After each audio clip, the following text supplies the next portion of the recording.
Ya, assalamualaikum warahmatullahi wabarakatuh. Selamat pagi untuk pertemuan kita yang kali ini mengenai bab baru. Kemarin kita sudah belajar lingkaran, kemudian kalian sudah mengerjakan juga latihan soalnya, penilaian harian.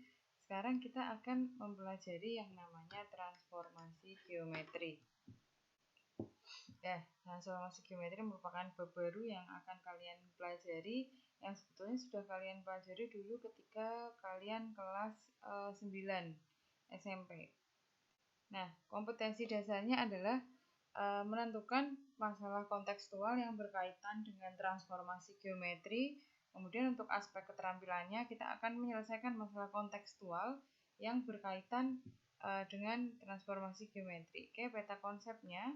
Kita belajar transformasi geometri ini nanti untuk prasyarat itu sebelum kita belajar kita harus tahu dulu sih materi matematika apa yang berkaitan dengan transformasi geometri. Oke, nanti tentang fungsi, kemudian ada trigonometri dan matriks. Nah, transformasi geometri sendiri dibagi menjadi 4, yaitu translasi, refleksi, rotasi, dan dilatasi. Oke. Nah, pendahuluannya. Konsep-konsep apa sih transformasi dalam kehidupan sehari-hari? Yang pertama, cermin. Nah, ini cermin itu ketika kita bercermin itu kita akan melihat bahwa ada bayangan diri kita yang bentuknya sama persis dengan diri kita dengan jarak yang sama dari cermin ke benda, terus benda ke cermin ke bayangan, itu jaraknya sama. Nah, ini salah satu penggambaran dari refleksi yang akan kita pelajari nanti. Kemudian ada batik tumpal. Nah, kalau motif-motif batik yang sering kita jumpai itu sebetulnya dia juga bisa menggunakan transformasi geometri.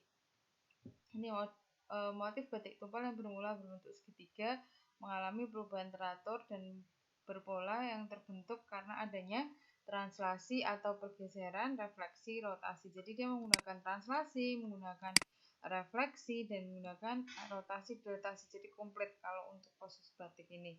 Motif bias, motif ini sangat sering dijumpai ya, kita sering jumpakan. Kemudian ada contoh yang lain yaitu gapura. Nah, gapura kalau kita lihat nih bentuknya kan sama persis. Konteksnya adalah ketika bentuknya bangunannya atau ada dua bentuk benda yang sama persis. Ini karakternya sama. Ini merupakan refleksi. Jadi jaraknya sama, bentuknya sama, tidak ada perbesaran. Itu namanya adalah gapura. Namanya adalah refleksi. Aku cek nganu di konten. Oke, kita masuk ke komedi putar. Contoh yang lain yaitu komedi putar. Pada komedi putar ini, nah ketika kita kenapa dinamakan salah satu contoh dari transformasi geometri?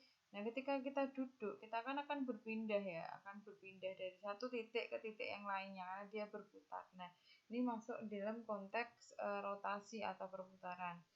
Kemudian ada contoh yang terakhir yaitu tangga berjalan. Nah, ketika tangga berjalan pun kita akan berpindah dari satu titik ke titik yang lain, geser. Kita akan bergeser dari satu titik ke titik yang lain. Itu adalah contoh dari translasi. Oke, nah di sini jenis-jenis transformasi geometri yang tadi sudah kita bahas juga di depan. Ada translasi pergeseran, refleksi, kemudian rotasi, kemudian ada yang namanya dilatasi. Dilatasi adalah perkalian atau skala. Nah, transformasi geometri ini menggunakan pendekatan koordinat dalam mencari bayangan. Jadi dia menggunakan titik koordinat.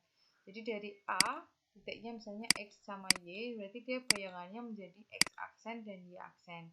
Oke, kita masuk ke dalam yang pertama, yaitu translasi atau pergeseran. Nah, translasi atau pergeseran itu contohnya dia memindahkan setiap titik, jadi berpindah, bergeser.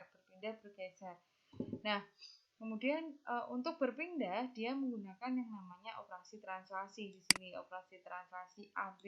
Ini adalah bantuan agar sebuah titik itu berpindah. A itu dinyatakan jarak dan perpindahan secara horizontal atau yang sumbu E, kita minta bantuan yang A.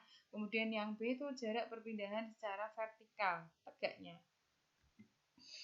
Terus ini contohnya. dari A, X sama Y, kemudian dia berubah menjadi A aksen, X plus A, Y plus B. Nah, untuk menjadi A aksen ini, dia dibantu dengan translasi A dan B. Bukan A, B ya, A dan B. Nah, ini dari titik A, kemudian dia ditranslasikan oleh AB, maka dia berubah menjadi X aksennya, X plus A, Y aksennya dia berubah menjadi Y plus B. Oke, contoh soalnya, tentukan bayangan titik A min 1,4 dan bayangan titik B min 5,1 oleh translasi 3 dan min 2. Oke, di sini penyelesaiannya akan ditentukan bayangan titik A dan titik B oleh translasi 3 dan 2, 3 dan min 2, maaf. Nah, ingat rumusnya, bahwa rumusnya itu sebetulnya adalah X plus A, jadi dari X, ingat ini ya konsepnya, di sini ada kata keterangan X ditambah A, Y tambah B. Nah, sebenarnya tidak terlalu banyak menghafal, kalian hanya bisa modelnya seperti ini loh. Yang X, yang depan sama yang atas, yang belakang itu sama yang bawah. X plus A, Y plus B. X plus A, Y plus B. Maka hasil penjumlahannya berarti di sini hasil bayangannya min 1 ditambah dengan 3, min 1 ditambah dengan 3, 4 ditambah dengan min 2. Jadi yang atas sama yang depan sama yang atas, yang bawah, yang belakang sama yang bawah. Berarti A aksen nilainya adalah 2,2. Begitu juga untuk titik B min 5,1 berarti min 5 ditambah 3 atas sama depan 1 tambah min 2. Jadi hasilnya adalah min 2 dan min 1. Min 2, min 1. Terus yang contoh yang kedua, kalau tadi dari titik sudah translasinya kita ke bayangan, nah contoh nomor 2 akan berbeda. Karena contoh nomor 2 itu kalian suruh menentukan translasi A, B. Jadi sudah diketahui titik P, sudah diketahui titik P aksen, kalian disuruh mencari nilai A dan nilai B. Nah, di sini min 1 ditambah A sama dengan 4, otomatis tadi ya, depan sama atas sama dengan 4. Berarti A sama dengan min 1 pindahkan ke belakang, 4 ditambah 1, karena dari ruas kiri ke ruas kanan. 4 tambah 1 sendiri nilainya adalah 5. Oke, terus habis itu 3 ditambah B sama dengan min 2. Berarti 3-nya pindah ke belakang jadi negatif. Min 2, min 3. Berarti hasilnya adalah min 5.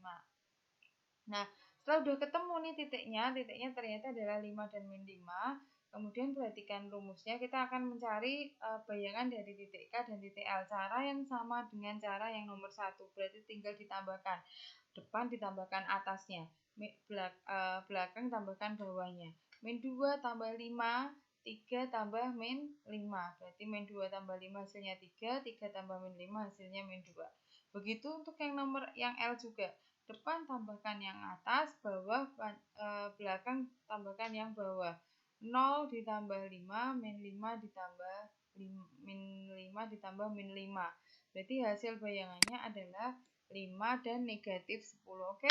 Itu untuk materi translasi sudah kita pelajari. Semoga dari tuturan materi yang Bu Nasiti sampaikan bisa kalian pahami. Nanti jika ada pertanyaan bisa tanyakan kepada Bu Nasiti melalui grup WA atau melalui Jabri. Oke, sekian dari saya. Wassalamualaikum warahmatullahi wabarakatuh.